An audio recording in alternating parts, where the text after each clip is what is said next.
Hello, everyone, and Merry Christmas from Two Spot Monkeys. We are recording this, I would say, a little early in the morning for me on a day I don't have to work, maybe, but not quite as early for Tom, who gets that extra hour ahead of me to have been up, but it's not stupid early. They're actually, I can see light outside. It's not totally dark, so that's good.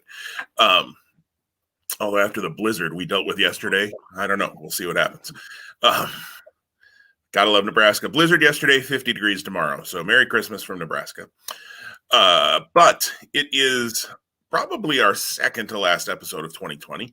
We're hoping to record next week as well, but we wanted to get an episode out this week, talk through our thoughts on Final Battle and TLC, and also just maybe have a little bit of fun talking about some Christmas memories as they pertain especially to wrestling, since that is mostly what we discuss here, although weather and football and other random topics show up from time to time as well. Speaking of football, by the way, hey, my Bears are looking pretty good all of a sudden. They can't even lose right to get a good draft pick. So at least your Lions have been good at that. So I don't have words. I just don't have words. I don't know if I want the Bears to win. So, I'd almost rather have the draft pick at this point. Anyways, again, that could be a whole nother topic, and maybe next year we'll do an NFL preview episode of Two Spot Monkeys. But for now, this would be the equivalent of the Kansas City Chiefs and the Detroit Lions. We will talk about the head-to-head final update for 2020. It was pretty much a one-man show most of the way this year, I think. I would have to go back and really look. I do have the stats here. Actually, it didn't start out too bad until SummerSlam, and then the wheels came off the thing. SummerSlam, you went 7-1, Tom, and I went 4-4, and you never looked back after that. So Tom is the winner. Jim, you never saw it coming. I never saw it coming. That's what that tagline was all about. Good callback, Tom. I did not see it coming, and I never had a chance. It seems like after that, well, I had some chances, but I made some stupid picks. Randy Orton killed me. And he got me again this weekend. He got both of us again this weekend. Maybe I'll just pick Randy Orton to win every match he's in now in 2021. I don't know. But the final score after the two shows this past weekend, which we did the picks last week. So if you didn't hear last week's episode, go on back and listen to what we thought might happen and find out that we were about 500 ish, a little better than 500, but Tom finishes the year. Well, let's talk about Final Battle and TLC quick. Tom and I both went 5-3 in Final Battle, although had different paths to getting there. We maybe talk about that as we talk about the show. And then TLC, I actually won TLC 4-2 over Tom's 3-3. We each got a win for the WWE title match, which changed into a triple threat match half-ish way through it. We usually that's what we'll do. If the match changes, we'll just take a win for both, no matter who you pick. If the match gets thrown out, then sometimes we just give ourselves a win there too. We're positive people. We like to give wins out if things don't go the way we want. And as long as we're consistent in that scoring, we're fine. So that does make the final score, Tom. You at 54-16. And me 49-21. 54-16. I was going to do the percent, and I didn't do that. That's impressive. 49-21 when you were trying to predict mostly WWE booking isn't terrible. But 54-16, nice run here in the last 6 months, Tom, for head-to-head. Thank you, and I look forward to starting. We're already going to be back in the pool next week as we close out 2020 with another recording, but it'll be the first pick'em for 2021 as we bring New Japan, at least for a series of shows or a back-to-back series of shows, into this competition. And I'm excited for the next 6 months. I hope I can repeat. The competitor in me does not want to lose, but I love competing against you, and I love the fun that we have both picking and then celebrating or wallowing in the aftermath. Yes, absolutely, and I agree. And it's always fun. I do appreciate that we do 6-month runs on this. That we decided to do that, much like our fantasy wrestling league. I think that's just a good idea, so that if something like the last 6 months happens, for those who listen and follow along with our competition, it still is interesting. At some point, we can hit the reset button, because even at that, where I've now only, am only behind by 5 matches, that would still probably take quite a while to rebuild any hope on that. So, and there are like 10, 11 matches between the two, maybe a few more between the 2 Wrestle Kingdom shows next week. So it'll be an interesting, good way to start off, and a lot of interesting matches to talk about next week. But before we get to next week, we don't want to get too far ahead of ourselves. Let's look back at this past weekend. We had 2 big shows. And my mouse decided to stop working. That's cool. So I'll get to the touchpad here. And 2 big shows last weekend. And the first one was Final Battle. So spoiler alert, and this is going to be shocking to everybody who listens. Tom, are you caught up on both shows from last weekend? No. But Tom you have seen Final Battle. Correct. Yes. Yep. So we're going to do just a little bit of a deviation from our norm, I guess, for lack of a better word, for our 3 big things. And Tom's going to talk about his 3 big things for Final Battle, and I'll respond to each one as he leads that conversation. And then I'm going to do the same for TLC, which you have not seen yet, or not seen much of. Have you seen any of TLC yet? Or no. None of them. And I said this to you off air before we started, and I'll probably reiterate it when we talk, but don't make it a priority. It's not bad, but it's also not. There's probably more fun stuff to watch to keep up on. So we'll talk about those things here. So let's talk about Final Battle. Ring of Honor having their first pay-per-view in over. I think I may have locked up there for a moment, but Ring of Honor having their first pay-per-view in over a year, or in just about a year.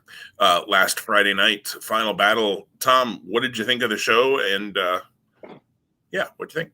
Yeah, so I watched it in chunks. So I think that there's something that you can gain from that, but also you can lose if you watch a show in chunks. If they're telling a long-term storyline, or maybe the energy that they want to convey, you might miss if you're watching it, in sections, which is what I did over the course of 3 days, just because it's a busy season. And case in point, which is why we're pivoting a little bit this morning with our responses.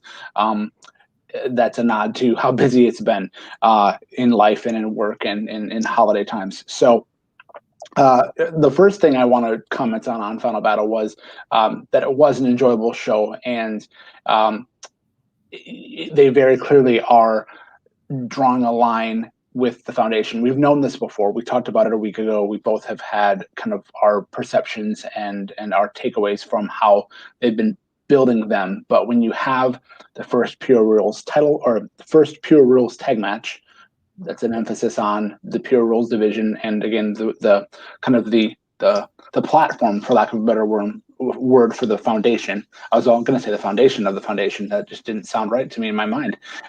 Then you had the tag title match, where in that match you had it almost felt early on like Lethal and Gresham were being heels, because they were wanting to dictate and predicate the rules towards their style, even though it was not under those rules.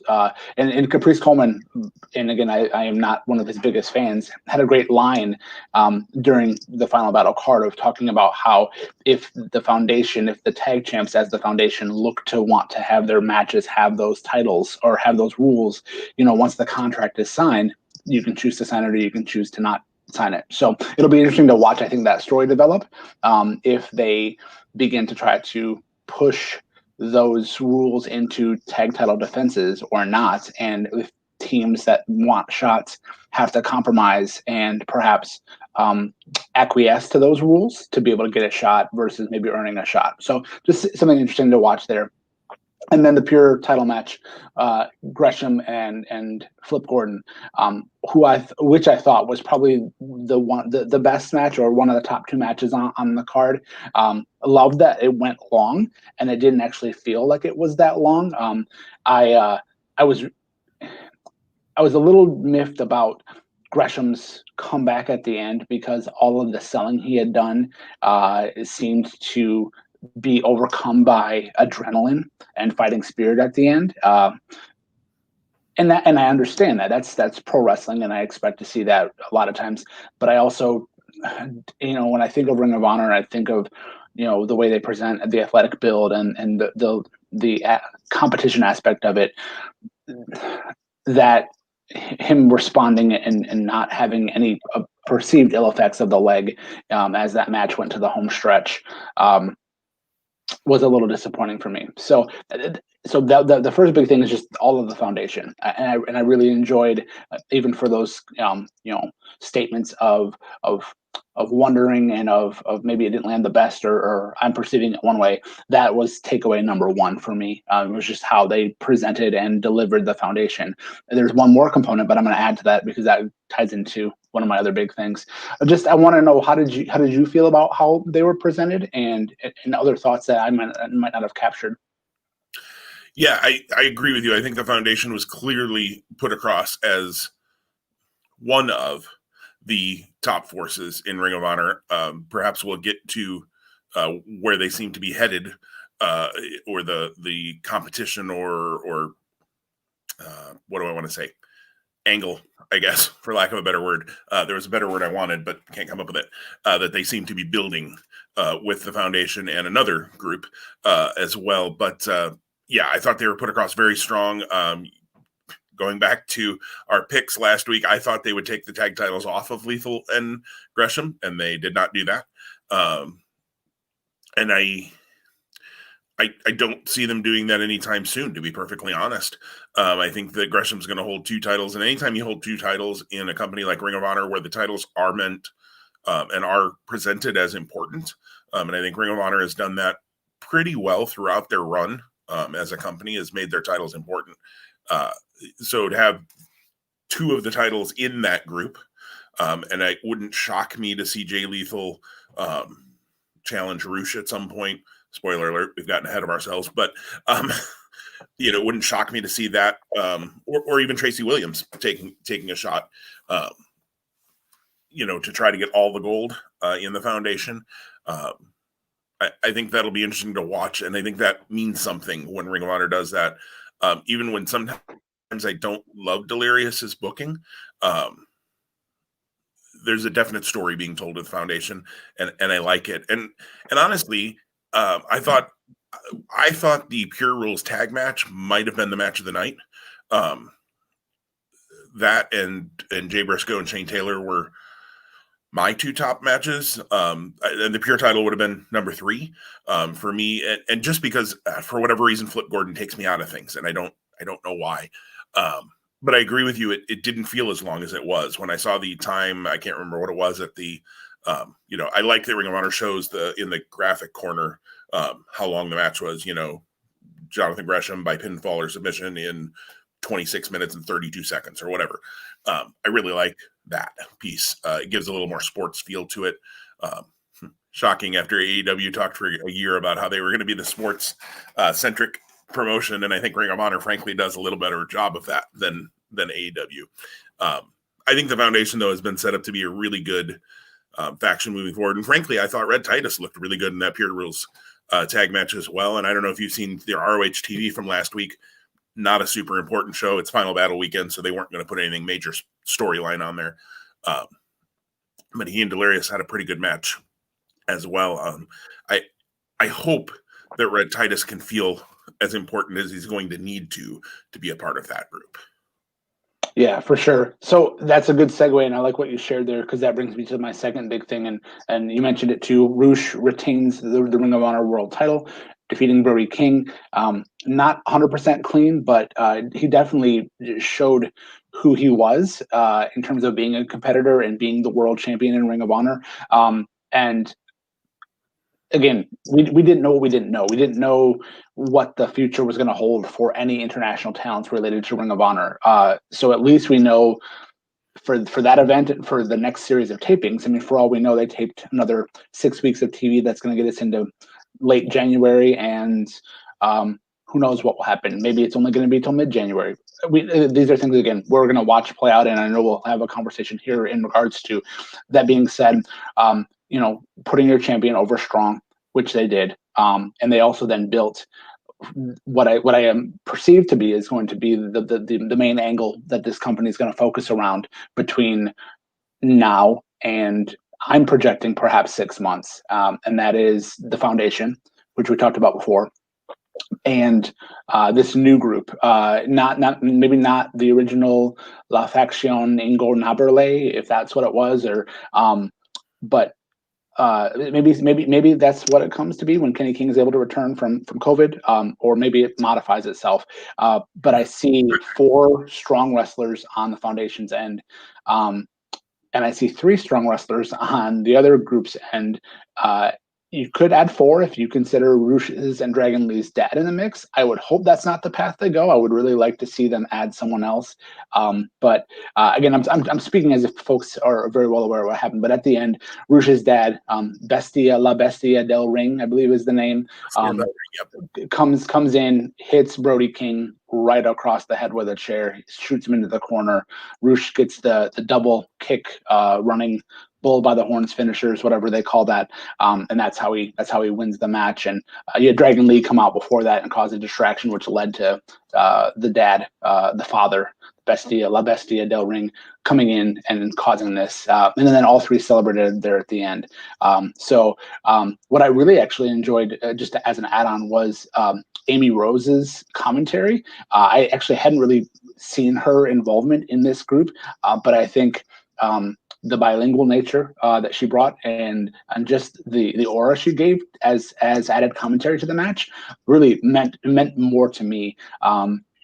And was able to take that story and that match to a different level. I think with fans it would have been at a completely different level. But I think that was good there. So I perceive that you're going to have Rush's faction and the Foundation as being the story between now and I'm projecting 6 months. I see Ring of Honor Best in the World in June as being kind of what they build to, and to your point, like you mentioned a minute ago, potentially the Jay Lethal challenging Rush, potentially Tracy Williams challenging Rush. Rhett Titus could even do that as well. I see a path perhaps where that is what happens, leading to Gresham finally getting and challenging, and having the ultimate collision at the end, but then having, 1-offs and 2-offs of I'm going to call it faction warfare, for lack of a better term, between now and then.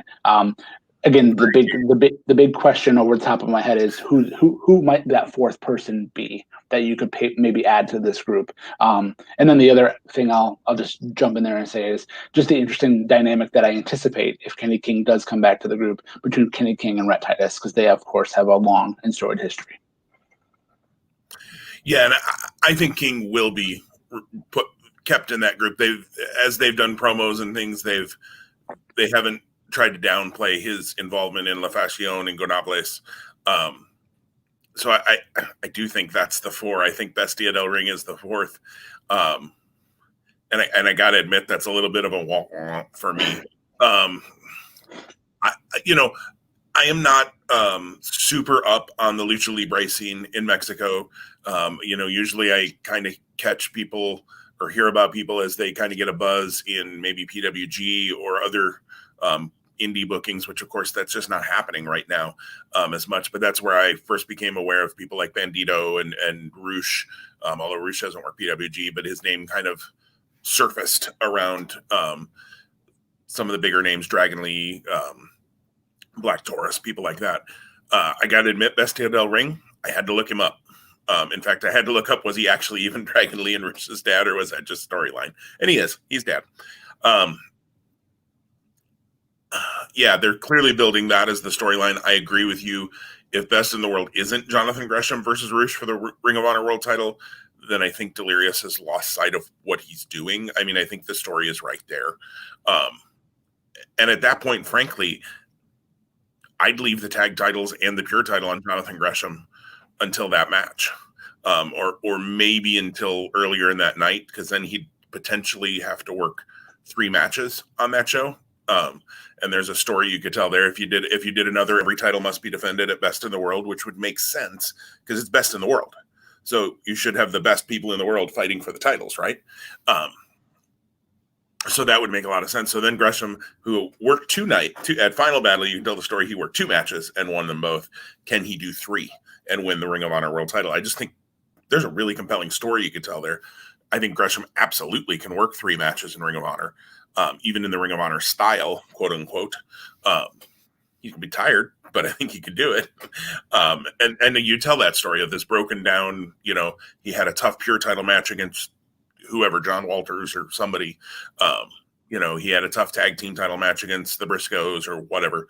And I think there's an interesting story about the Briscoes going on there too, but we can go there some other point, or maybe you'll bring, maybe we'll talk about that. The good news, I think, in all of this is that it appears Rush and Dragon Lee are going to be hanging around at least for a while. Now, granted, they could have Rush drop the world title on a TV taping, but I think that would be short-sighted. So I don't think they do that. I think you just do it at Final Battle if you were just needing to get the belt off of him. So I think this is good. This either means they've re-signed, they've renegotiated, something has happened where they're going to be around, because they're also building, obviously, that top storyline around Rush and Dragon Lee's faction as well. So I think that's the really good news out of this. Bestia del Ring. It's 2020, folks. Do we need an unprotected chair shot to the head? Have we gotten past that? Like, it wasn't the hardest chair shot ever thrown. I mean, dear old dad probably used to be able to throw a lot more behind his chair shots than he can now. I don't know how old the man is. Kudos to Ian Riccaboni and Caprice for trying to sell it like a major development, but it didn't. I was just like, oh, that's the guy. Okay, who is he? And then I kind of looked up and read about him, and I'm like, okay, he's had a long career in Mexico, and I suppose an audience in Mexico, that might mean something too. And they're trying to reach, obviously, by using Rush and Dragon Lee, and that they're trying to reach into the Mexican market and the Hispanic market in the US and that sort of thing. So maybe it did mean something more to other people who know more about the Lucha Libre scene than I do. But yeah, it fell flat. And so that was the one kind of downer for me in Final Battle was I thought Rush and Brody King had a really nice kind of hoss brawl. And just, yeah, you do a screw job ending. I think you were very kind to say not 100% clean, like 20% clean. I mean, unprotected chair shot to the head's not clean, pretty not clean, and interference and all of that sort of thing. I think it could also tell, although it doesn't appear they were going this way. Brody King used to be part of a faction, and now he had nobody to have his back, and you have Dragon Lee and Bestia who get involved. You have to assume Kenny King would have been involved had he not unfortunately tested positive for COVID and not been there. So, is there a story to tell with that? Brody's a man on his own, and unfortunately, look what happened. He didn't have PCO and Flip and Marty to back him up. Does he find himself some friends? I don't know. Be interesting to see where they go with Brody, but I thought it was a good main event with a lame ending. Yeah, and for anyone watching our simulcast on YouTube, I didn't just yawn. I was about to sneeze, and thankfully it got to the tip of my nose and then decided to go back in. So I was not yawning at your comment, Jim, or viewers, our 4 folks that do watch us. I just wanted to be very clear not a lot on YouTube. about that.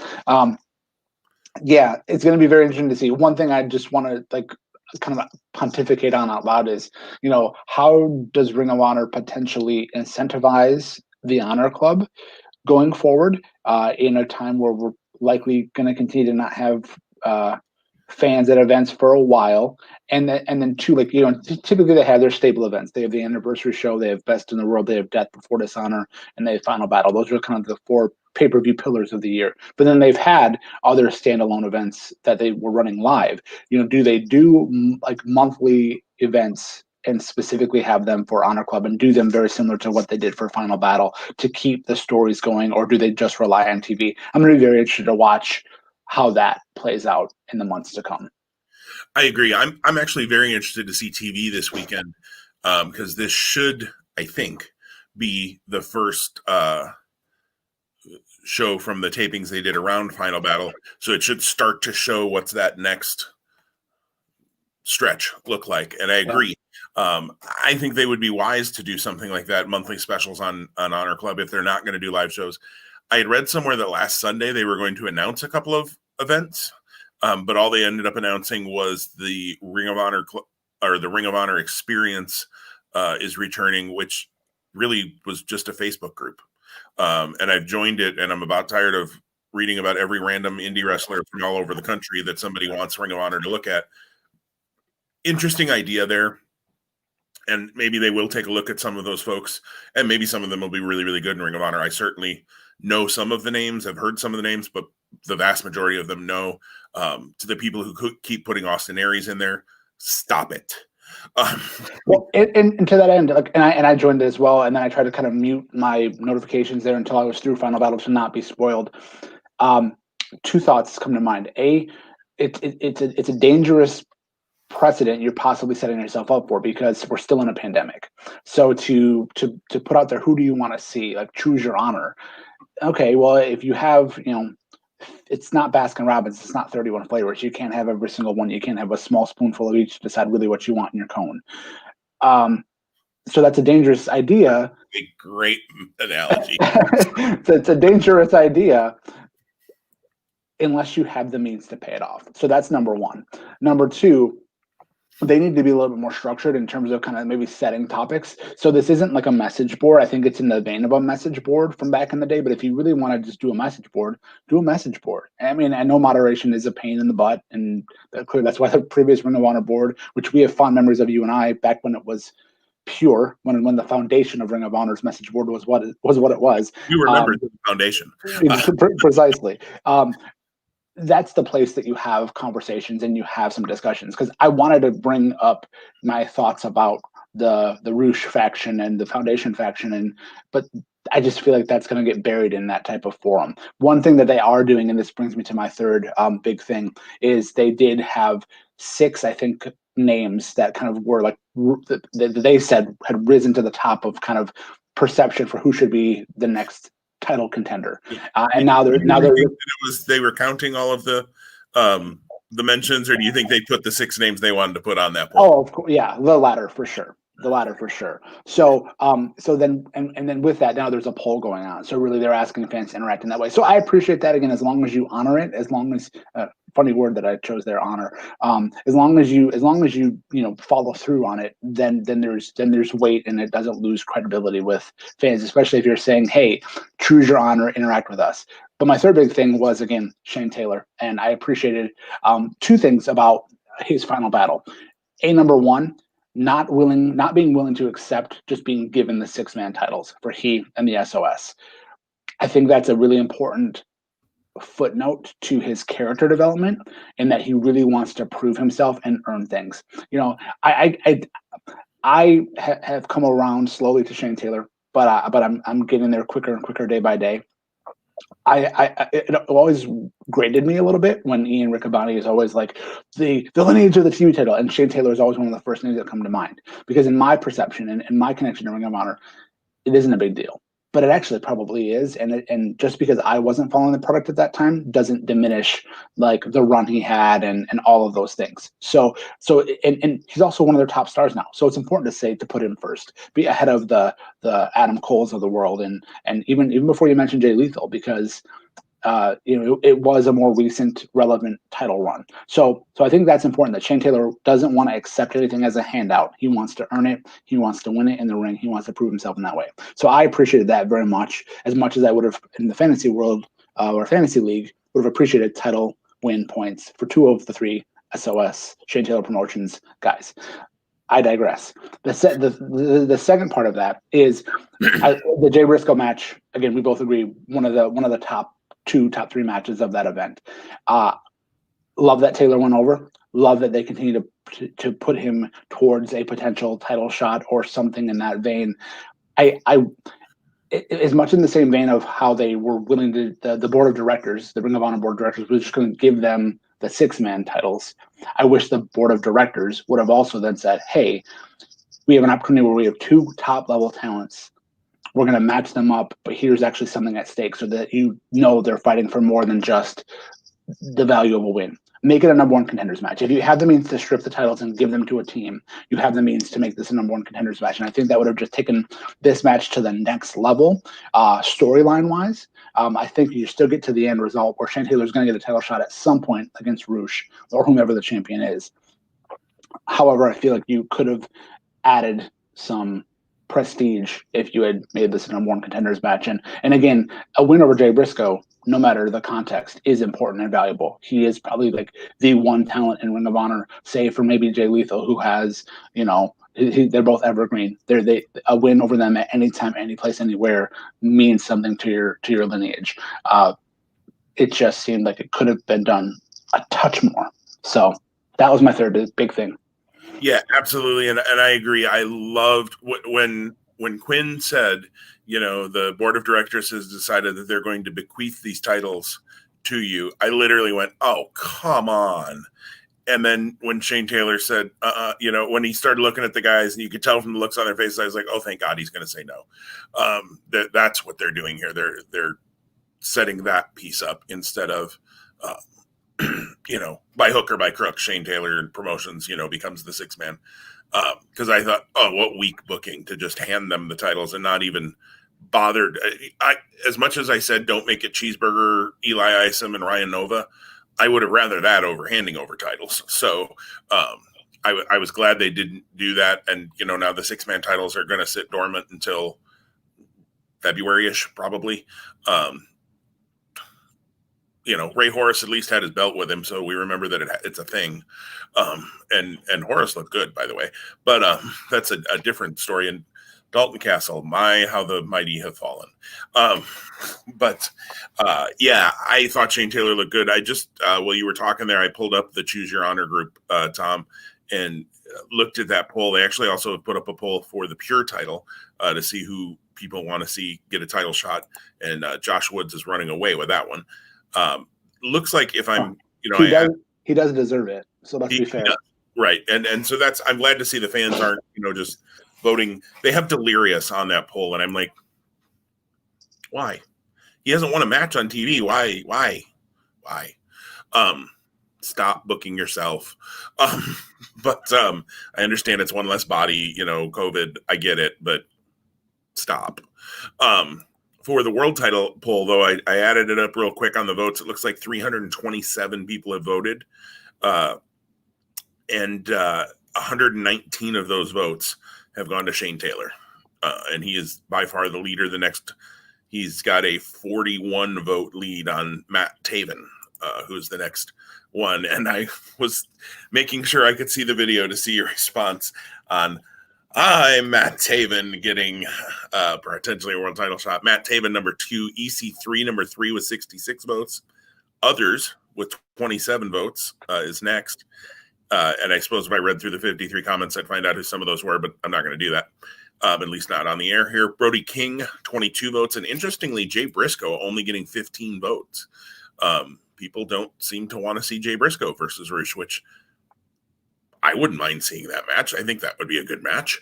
I'd rather see that than Matt Taven, to be perfectly honest, or EC3 at this point. I think EC3 needs to be built before you get anywhere near that.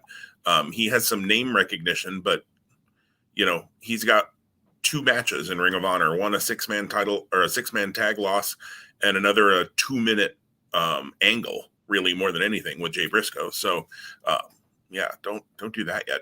So I'm glad to see Shane Taylor winning that. There's hope for the Ring of Honor faithful if they're voting for Shane Taylor for the world title match and Josh Woods for the Pure title match. I think it'd be interesting if they put up a tag team poll, because who do you put on it? That tag division, oh my goodness, got some work to do there, guys. That all being said, we were talking about Shane Taylor. I love the presentation of him. I like that he was the one that called Jay Briscoe out. It wasn't that Briscoe said, I'm looking for a fight, or, whatever. It was Shane Taylor said, hey, you're looking for a fight. You got one.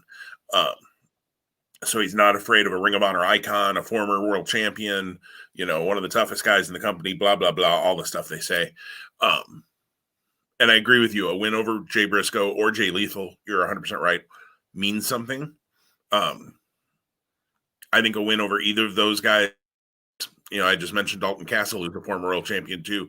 A win over either one of those guys means a ton more than win over somebody like Dalton Castle or Matt Taven, a former champion as well.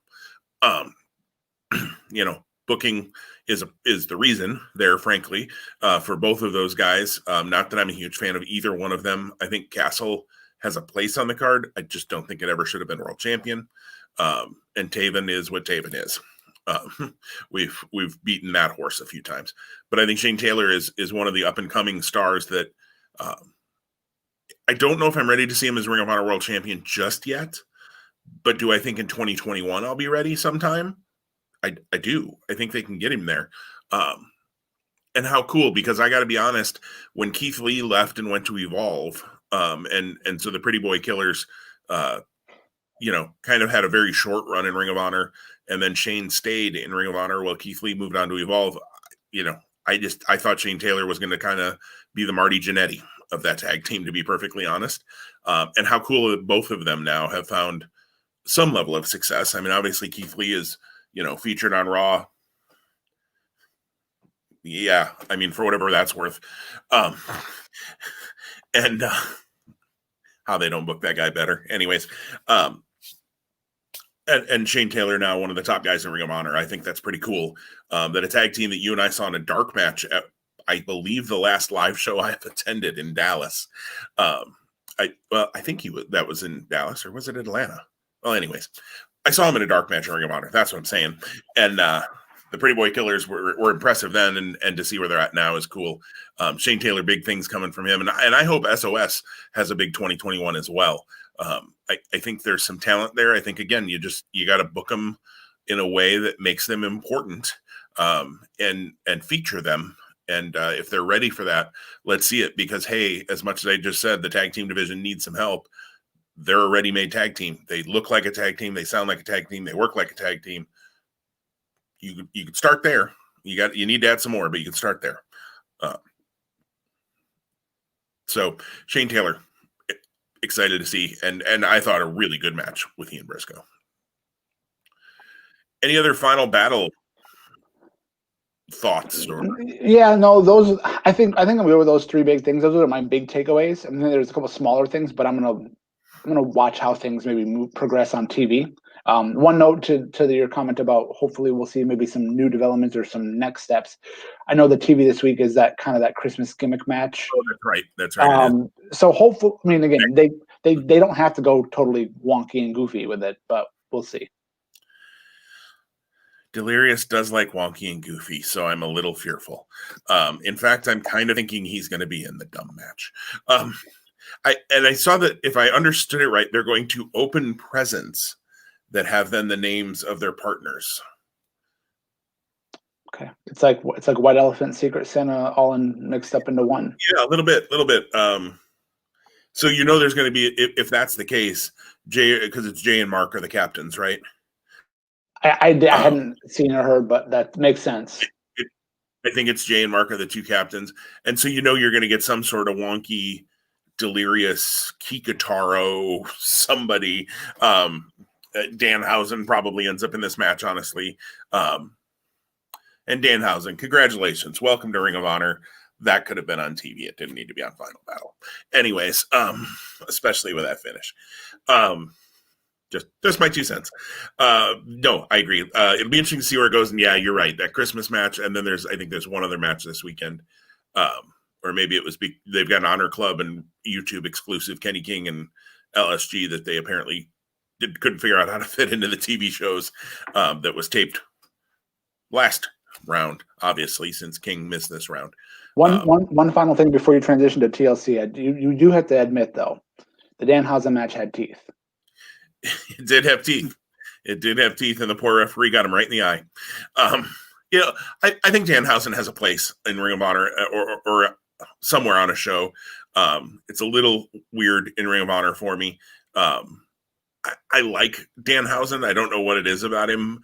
It went a little too long, and that was a TV match ending. The rub the makeup, hit the mic, Eddie Guerrero-ish, which, any nod to Eddie Guerrero I love, but that could have been done as a TV main event or something. It didn't need to be on Final Battle. And maybe it was supposed to be on TV originally. Danhausen had missed the previous taping settings or set due to him being at the Collective, and there were a number of people who had tested positive there. I don't believe Danhausen ever did, from what I had read. But everybody who'd worked the Collective, they just didn't have work that set out of an abundance of caution because there had been at least a small outbreak there.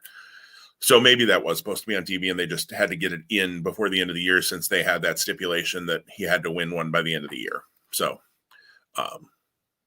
although you could have put him up in this Christmas match, and if his team wins, does that mean then that he would have gotten his win? And it's a Christmas miracle. I can hear Ian yelling it. It's a Christmas miracle in Ring of Honor. Yeah, anyways, armchair booking. It is what it is. Let's move to other armchair booking and talk about TLC, which I did see. I saw most of it live on Sunday and then watched the last two matches on Monday morning, just by the time I got to it and had some other things going on. So, I thought TLC, and Tom, I mentioned this to you off air. It's a good show. There's nothing wrong with it. The work's fine. Storylines are okay. They move along what they're doing, however you feel about what they're doing, but they move along what they're doing. If somebody watches the show, I don't think you're going to be like, God, I hate that I spent 3 hours doing that. But if you don't watch it, you're also not going to not be able to understand what's happening on Ring of Honor, on WWE TV. Not that they ever move storylines along back quickly anyways. Retribution. There's my weekly mention. Who is not on TLC. But the first big thing I have to talk about is the return of the Queen. Charlotte Flair, I hinted that I thought that could be where they were going, and I nailed it. You and I, however, both whiffed on the pick for that match. And I guess in some ways, if they were going to go Charlotte Flair, and I think I said this last week, how do you have Charlotte Flair return and she and Asuka, who are two of your top 4 or 5 women in the entire world, probably, and definitely on that brand of WWE, not Raw, WWE. How do you have them come back and that team not win, not beat Nia and Shayna? I still think it was incredibly short-sighted and stupid if Lana is not actually injured, which everything I've read says she's not. Just to take her out of that match and not have her put Nia through a table and not have her, just stupid. But that being said, that's not what we're talking about. Charlotte, I thought, looked lean, looked good, looked pretty good in the ring. She hasn't been in the ring in 6 months. And it's almost WrestleMania time. And they're already, she's being way too chummy with Asuka. It's coming. It's so blatant what's coming. And she did on Raw, which I'm guessing you haven't seen either, since you normally, I know you try to watch things kind of in succession. She starts to ask Asuka, hey, friend to friend, about that Raw Women's title. And then they get interrupted by Nia and Shayna, who want to come out and complain about the loss. So the seeds are being planted, whether they do that at the Rumble or whether, I could see Charlotte winning the Rumble, frankly, which she did last year. So, maybe don't do that again. But I could see it. And I think Charlotte Asuka is probably where they head for Mania again. But, the return of the Queen, it's good to have another top star in that women's division back. Some people complain, oh, she comes back and she wins right away. And I'm like, well, she's one of the top stars. What are you going to do? You're going to come back and put Peyton Royce over and then take her off TV for another 2 months? It's the running joke if that was the case. I'm going to work them all in. What's that? I said that was the running joke if that was the case. Right. What are you going to have Nikki Cross beat her when you come back in? No, she's Charlotte Flair. I'm excited to see her back. Yes, a little self-serving because I did draft her in the 2021 Fantasy Wrestling League, so I needed her to come back so that that draft pick was not for naught. But you had to know she was coming back. It's Royal Rumble. It's WrestleMania time. All signs were that she was now healthy from having had surgery a few months back. Charlotte Flair being back is a good thing in the women's division. Don't have her beat everybody and just run through the whole roster. Don't do that. She's wrestled one match. Let's not freak ourselves out here that's what's happening.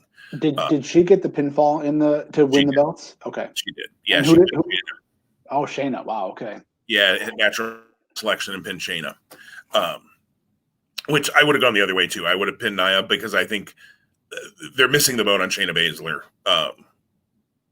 by a mile, and they continue to miss the boat on Shayna Baszler by a mile. I keep hoping they're going to figure it out, and that this has all been, Shayna's a tough cookie, and they have her often be the one who gets the win when the tag team, when her and Nia win. But this, bully tag team they've got, I just don't think it's doing Shayna any favors. Shayna and Charlotte at WrestleMania, I would love to watch. Yeah. Unfortunately, Shayna and Becky was a tad bit underwhelming last year, so I worry that Vince, for as much as Vince doesn't have a long-term memory, he does when it's things that I think he should forget. He remembers the things that I think he shouldn't, and he doesn't remember the things that would make sense. But that could be a whole another episode of Two Spot Monkeys. That could be a whole anthology of Two Spot Monkeys. But the Return of the Queen is my first big thing. Nice. Yeah, and I appreciate the context for who pinned who and how it all came together. And I can't add much more other than treat Shayna Baszler better, please. Right. We're not asking for much here, people. My second big thing, I'm staying with the women here. Carmella really stepped up. If you were to watch one match, Tom, go back and watch one match. I actually would tell you to go back and watch the Sasha Banks and Carmella match. I've always liked Carmella, not like, oh my gosh, they need to push Carmella to the top of the card, but I've liked the character-ish. I really like this new twist on the character, though, where it's not Jersey girl, kind of annoying, all of that fabulous, crap. But, sorry, Midwestern boy here, all of that. But this, I think it's undeniable, or I can't remember the word that she uses. And she's got a little bit of that Charlotte, Sasha, look, I am who I am. I'm the best, in the world, and I deserve to have what I have. And her work was really good with Sasha on Sunday. So I got to give Carmella props. I do have to say, I always laugh when Corey Graves just gushes over Carmella, because everybody and their sister knows that they're in a real life relationship. And so when she comes out and Corey just says, oh, she's the most beautiful woman in the world, I'm like, dude, you're trying to earn brownie points. Knock it off. It is what it is. But I always find it funny. And I often think, gosh, I hope they stay together forever and are happy and, all of that. But if that relationship were to ever end, and let's be honest, in wrestling, there just aren't a ton of relationships that last forever anymore, it seems. It'd be interesting to hear the commentary then. I mean, I think Corey Graves is a professional. He'd do his job, but because of the relationship, I always find that interesting. His gushing over her. Not that he doesn't gush over Mandy Rose and some other folks as well, but it's a little over the top with Carmella, which I understand, and it's probably a wink, wink, nudge, nudge that they're doing anyways. Hey, y'all know they're together, right? Because that's exactly what Vince finds funny. But Carmella really stepped up, and so put all that relationship stuff to the side. I enjoyed it, and actually had a few moments where I thought Carmella was going to win the title, and thought, gosh, we're still doing this whole Sasha Banks can't hang on to the title for long thing. But alas, Sasha keeps the belt, and I think it'll be interesting to see if they do anything with it tomorrow night on SmackDown. Or where they go in the future with it. Tomorrow night SmackDown is a loaded freaking show, as it is. And I know there are spoilers out there. I have seen posts that say Christmas night spoilers for SmackDown. I've tried to avoid those because that is a loaded show. You got the women's tag titles being defended. You have a steel cage universal title match, and you've got the Intercontinental title match, which I fully expect Big E to win that match. They like to do title changes right towards the end of the year, and that one just makes a world of sense here. That's not what we're talking about, though. Carmella, go watch that match if you watch any. Now, would I tell you have to see Carmella and Sasha? No. But if you decide you're going to watch one match, I might pick that one. And do you think there's more on the table for them? There could be. Okay. There could be. Yeah. It was a competitive enough match that I think you could have Carmella say, you got me, but I just need one more chance or something like that. There could be more meat on that bone, I think. which might be good because you can't set all the WrestleMania stuff up now. It's a little early. Yeah. You know, I kind of would like to see them, and I know some people would say, "Oh, we're going back to that." I'd love to see Sasha and Bayley at WrestleMania. To be honest, I think that storyline deserved a WrestleMania match. I think they could have gotten that out of it. But now that you've had Bayley kind of off on her own and Sasha doing her own thing, and you kind of had the final thing between them, I don't know, maybe Bayley wins the Rumble and Bayley goes after Sasha. You know, I just think those two deserve that. Whatever WrestleMania looks like this year, I'm thinking there's going to be some fans there. It's not going to be a sellout crowd. You know, they're not going to be able to do that. Am I correct? They're going back to Tampa? I can't remember if they've officially said that, but all signs have pointed to that. Because LA was the original destination. Yeah. Yeah. I would love to see them do what is being talked about for the Super Bowl and having, you know, a limited capacity, but like, and actually it's probably not as benevolent enough. And, you know, NFL doesn't care about, I mean, they care about profits, but they also care about public image. WWE doesn't do that. So I was going to say, letting first responders be the people that fill up the stadium. Unfortunately, I don't see that being the case. Yeah, I agree. I think that would be actually really great if that's what they do. And yeah, it's going to be, you know, maybe 10,000 people in a 50,000 seat venue. But I got to be honest, and this is an aside before I get to my third big thing. I can't wait for, and I know we've had a little bit of it with AEW with fans. I'm looking forward to fans being back. They add a lot. I think all the companies are doing as much as they can. You know, WWE adds in some crowd sounds. They obviously have some people in the stands for the Capitol Wrestling Center, not at the Thunderdome. You know, everybody's been trying to do what they can throughout this crazy, crazy time that we live in. But man, I'm missing that, and I'm missing going to a live show. As I mentioned, Dallas was the last live show, which is crazy. That was, you know, what, 4 years ago, I think now. So I'm looking forward to that. And, you know, you and I need to get together and go to a Ring of Honor show when that happens again. So, but that's maybe looking forward into our preview for 2021 next week or something. Maybe 2021. We'll see how that works out. My last big thing, and I don't know where to go with this, is the Fiend Fireball. The Firefly Funhouse Inferno match that closed the show actually was a pretty decent brawl between the Fiend and Randy Orton. I like that both guys came out and were wearing not just their gear. The Fiend stayed in his jacket. Well, I guess he was in his gear, but he stayed in his jacket. He has long pants. Orton had a hoodie and blue jeans on. So they were playing up the, you know, look, if you're going to wrestle in a match that you're going to possibly get lit on fire, you're not going to be Randy Orton and go out in your Speedo. Like, that just doesn't make any sense, right?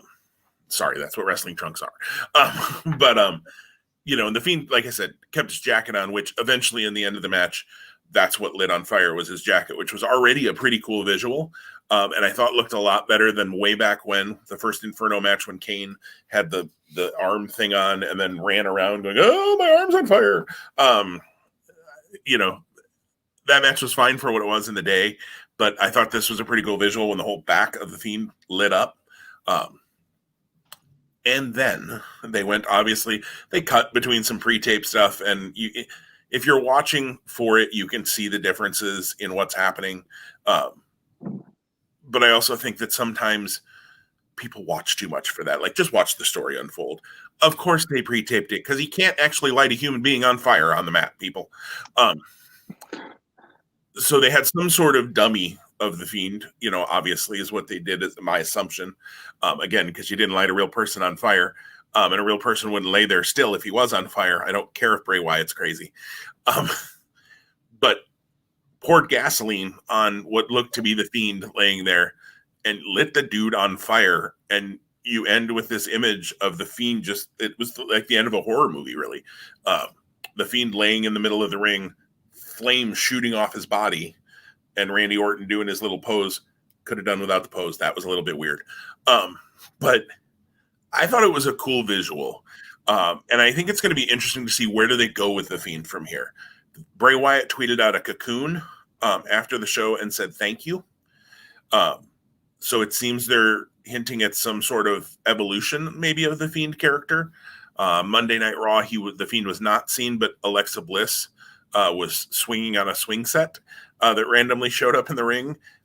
Since she's doing this kind of pixie evil thing, and made the comments that Randy Orton better hope the Fiend doesn't come back, because if he does, and they both made really terrible jokes about like the Fiend's favorite food is barbecue, and he was really on fire lately. And I mean, I was like, oh my God, these are Vince McMahon like dad jokes almost.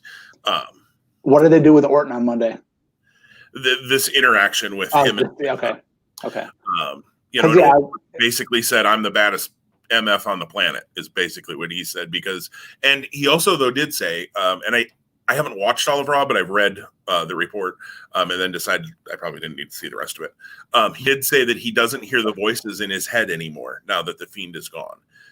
Which, if they want to go with something around that, I think there's some interesting story. Now, it may be a one-off line that they never come back and do anything with. But, Randy's always talked about the voice in his head. Heck, it's the first line in his theme song for 20 years or whatever in the world it's been. You could do some interesting things there. I mean, I think the Fiend character is interesting. I think you've got to just suspend disbelief with the Fiend character, okay? The Fiend would not work in Ring of Honor. If you think Danhausen is a little bit of an odd fit in Ring of Honor, the Fiend would not work. But I can suspend my disbelief. Look, if I can suspend my disbelief for 30 years for The Undertaker, I can do it for the Fiend. So I'm interested to see where they go with the Fiend, I guess, is my big thing out of it. And it was just a cool visual of literally his face and whole body. I don't know. Check a YouTube clip if you haven't seen it, Tom, just to see the visual. It was an interesting visual, and kudos to them for doing something that made me go, oh, like when he was pouring gasoline on the Fiend, I'm like, okay, Alexa Bliss is going to turn the lights out, and then the Fiend's going to be gone. Because they've done that before, right? I mean, the lights go out, they come back up, and Randy's standing there looking around, and the Fiend's gone. No, he lit that dude on fire. Like he burned, and I went, I didn't see that coming. Okay. So that was interesting. All right. Well, that again, save for SmackDown tomorrow and Raw on Monday, that puts 2020 for WWE in the tank. And it is the tank part of it. It does. And the other thing I want to bring up real briefly, not as a big thing, but you and I talked about a little bit off air here before. Almost got involved physically for the first time. I think it was the first time. At TLC, when the Miz cashed in, he took the Miz off the ladder and held him like you would hold your wife when you're carrying her over the threshold on your wedding night, and very gingerly dropped him over the top rope through a table. Oh boy. Miz sold it like he got dropped off the top of the Empire State Building, which good for the Miz, because that's kind of what you have to do in that situation. So he tried to save it as best he could. Almost as good, like that had to look more devastating. Like it just didn't. It looked like what they would do the practice run the first time. Okay, here's what you're going to do. You're going to walk over and drop him. Okay, now I need you to make it look a little more, at least like let your arms come out, demonstratively, so it looks more devastating. Like it really looked like the training video of how you would drop somebody through a table. And like I said, kudos to the Miz for trying to make it look a lot worse than it was. But I watched it and went, well, he's tall. That's what he's got right now. He's tall. And maybe he can become something, because if he can, because of his height, I think he could be a heck of an attraction. Wow, that left me just not caring at all. And again, I did not watch the street fight, so I don't know if he physically got involved. I'd have to go back and read it. They had a 6-man street fight on Raw.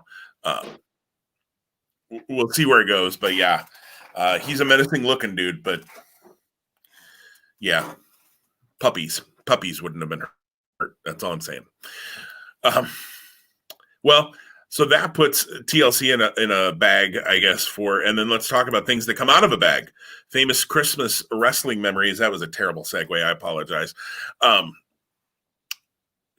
you've been kind of chomping at the bit on this one. We've talked about it the last couple of weeks, so I know you've got a good story, or I think you do, a good story or a good something around this. So I'm going to let you lead off on this one. Yeah, for sure. So the one thing I've been hanging on to for a few weeks is really what I want to tell. But before I get to that, one other thing jumped to my mind this morning, and I don't know how and why before recording this came to mind, but it did. And so one of my favorite and probably more unexpected Christmas wrestling memories was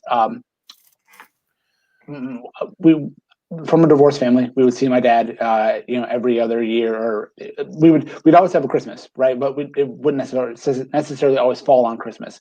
Well, one year it happened to fall when Starrcade '91 was airing on pay-per-view, and my dad had a roommate that lived as well because being single and child support and whatever, like having someone to share the rent load made sense. So anyway, I don't even remember the roommate's name, but I remember he ordered my brother and I and my dad, for lack of a better term, Starrcade '91, which was Battle Bowl.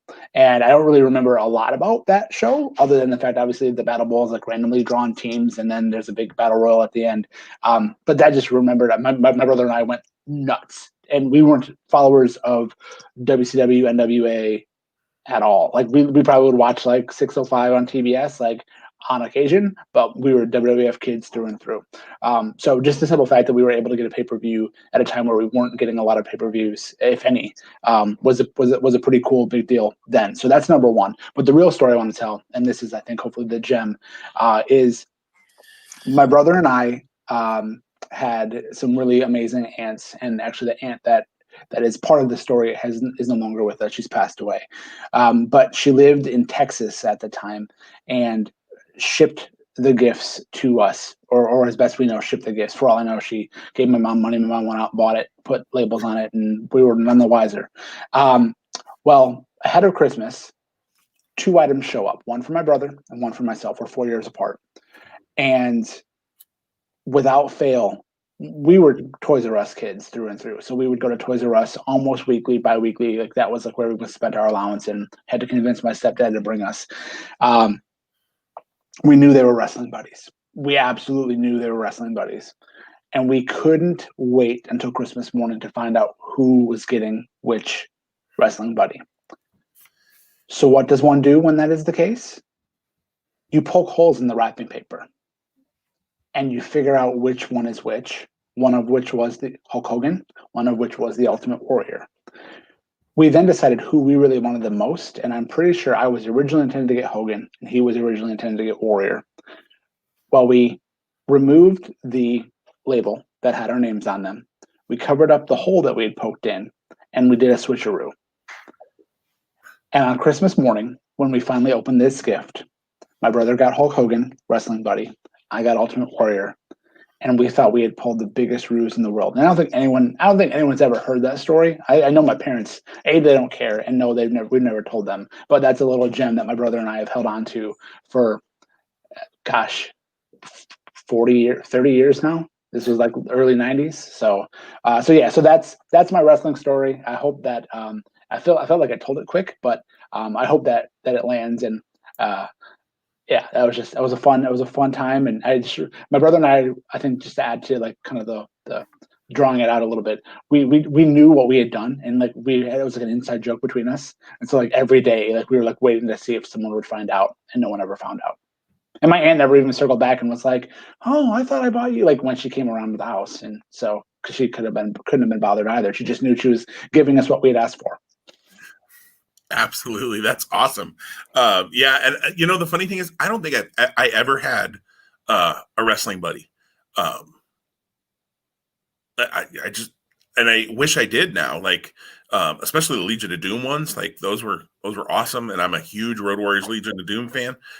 They actually just released, it was the Asylum Wrestling store on Facebook, did a new set of Legion of, or actually a Road Warrior, their NWA Road Warrior black shoulder pads and the NWA face paint, which is slightly different than what they evolved to. But they were like $250 for the two things. And they're only like 250 of them that they made, sets that they made. So, they're going to hold value. Yeah, I didn't get them because I'm still waiting for my $180 that I need to drop when New Japan figures are released here in February. They're finally coming. Can't and wait. hopefully you win fantasy football this weekend to help offset some of that cost. Actually, I've got $180 sitting in my savings account that's been there since last fantasy football season, because these figures were supposed to come out before the pandemic, last spring. So I've been ready. They're on pre-order. I'm ready to roll. I have since canceled my pre-order at the previous place that has gotten real wonky with their shipping, and have pre-ordered them somewhere else that I've gotten good reviews on. So looking forward to getting those hopefully in the new year. But that not being withstanding, it's not a Christmas thing. Wrestling has always been a part of my life, certainly, and Christmas things. And there have been a lot of different, I think one of the maybe Royal Rumble Super Nintendo game, if I remember right, was a Christmas gift one year. But the thing that pops into my head most is I finagled. So you and I are both in the same boat in that our birthday falls very similar or very close to Christmas, within the same month of Christmas. And so I don't know about you, but growing up, I sometimes would end up with, this is your birthday and Christmas gift kind of thing. And that sucks because, kids that are born in June don't get that. How come you and I got to get that? And it was never a bigger gift. It was just people being cheap. But for the most part, my mom sometimes would do it. And hers then usually it was because it was a bigger thing. And she's like, look, I can't get you a birthday and a Christmas gift if I'm going to get you, the Nintendo or something like that. And we did get those kinds of things. But I finagled when I was, I think, a senior in high school. Might have been a junior, but I feel like it was senior. I'd really have to look back at when these came out. But the Sony PlayStation 1 was out. And it had been out for a little while. It wasn't right when it first came out. And I had been a Nintendo kid pretty much through and through. I had the Nintendo, I had the Super Nintendo, all those kinds of things. But I really wanted this Sony PlayStation. I worked at Blockbuster Video at that point, and we had a Sony PlayStation set up where you could play it, and we'd switch out the games or whatever. And that was the year that WCW NWO versus the World came out for the Sony PlayStation. And so I finagled that for my birthday and Christmas, I didn't want anybody to get me a gift. All I wanted was money. So that, because nobody in my family or friends was going to be buying me a Sony PlayStation. Like they were $150, $200, I think, at that point, which now would be a steal compared to what, the PS5 runs for. It's why I still have a PS3 and never got a 4. Maybe I'll get a 5 someday. But I finagled. All I wanted was money. And I told people this, like, I want money that I'm going to save up, and this is what I'm going to buy with it if I get enough money. So my mom, my grandma, my aunt, my brother, if he gave me any, at that point we're seniors in high school. It wasn't like he had a lot of money. My girlfriend at the time all gave money. I had Sony PlayStation, and the very first game I bought was WCW NWO versus the World, which I don't know if you remember that game, Tom. Were you a Sony PlayStation kid or? I was in Nintendo 64. Okay. So very much. I know they had tons of games. Yeah, whoever's making the AEW game made a lot of those games. Yep. And it's that, I'm going to mess it up because I'm not a video gamer. My brother would be much better at this than I would. But that engine, if you will, the engine that they use for the gameplay, again, is well revered. Again, I think there's a Japanese game, Fire Pro, maybe if I'm not mistaken, has the same type of engine. Similar, yeah. Yeah, like that, again, that's like the Die Hard, like, yeah. And, but WCW NWO versus the World had a huge roster of WCW and NWO guys, and then had a huge world roster as well. So a bunch of Japanese guys. The names were all changed. But, online you could easily find the list that said, Cowboy Stan is Stan Hansen or whatever. I don't remember what his name was in the game, but Stan Hansen was in there, and Kenta Kobashi was in there, and the Great Muta was in there. And I've always been a huge fan of Muta and Stan Hansen. Look, if you're a cowboy who throws a lariat that about takes the head off, I don't know. I like those characters. Justin Hawk Bradshaw was 10 times better than JBL to me. I said it. And the names go on and on and on and on of who is in there for those Japanese. Satoshi Kojima, who still is working for New Japan today, was in that. Masahiro Chono. And so for me, I think Chris Benoit was in there, and he would have been on the WCW side. Chris Jericho and all of these guys.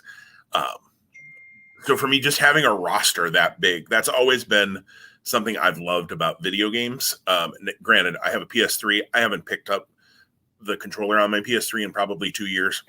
I keep thinking I'm going to sell it, and then I look at what PS3 sell for used now, and I'm like, why? Because it's really, if I got $100 for it and the 15 games I probably have, I might be lucky. But that one where I was able to kind of finagle and get what I wanted, quote unquote. So we both have kind of cunning ways about our wrestling Christmases, but figures have always been a big thing. We'll see if any figures show up under the tree on Friday for me this year.